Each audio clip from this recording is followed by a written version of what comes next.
देखियो पानी छ त्यहाँभित्र त्यो पानी घट्दैन जति निकाले पनि घट्दैन त्यस्तै छ पानी हजुर पानी घट्दैन त्यसलाई भने अहिले हामीले थोरै परिमार्जन गरिदिएको छ सिमेन्ट लाएर बनाइयो अनि त्यसभित्र तपाईँको सत्ययुगमा जस्तो चाहिने त्यो चन्द्रावतीलाई चाहिने श्राप परेर अप्सराहरू आएर स्वस्थानी कथा सुन्नु नि हजुर हजुर हो त्यस्तै स्वस्थानीको कथामा चाहिँ त्यहाँ सामग्री छन् बालुवाका हरेक चिज चाहिँ बनेका त्यहाँ सामग्री छन् तिनी कहिले बनेका हुन् अब कुन पर्खामा बनेका हुन् के हो त्यो थाहा छैन तर त्यहाँ मजाले तिनी जस्ताका तस्तै दियो कलश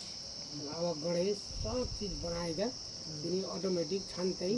यसो तल झुकेर हेर्नुपर्छ हजुर होइन यो धार्मिक किताबहरू यस्तो चर्चा कुनैमा छ नि ब्राह्मणमा छ दुर्वासेश्वर गुफा दुर्वासेश्वर महादेव भनेर यसमा चाहिँ नि सबभन्दा जेठा ऋषिले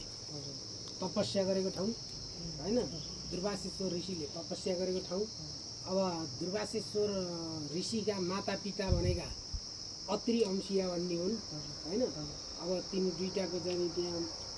मन्दिर बनाउँला भनेर यसमा चाहिँ यति राखौँ अब सहयोगी हातहरूले कसैले रसिद काट्छ कसैले के गर्छ होइन थोरै थोरै गर्दा गर्दै एकजनाले अस्ति आउन यहाँबाट एउटा चाहिँ त्यो जुत्ता राख्ने स्ट्यान्ड नदेखेर त्यहाँ बनाइदिनु हो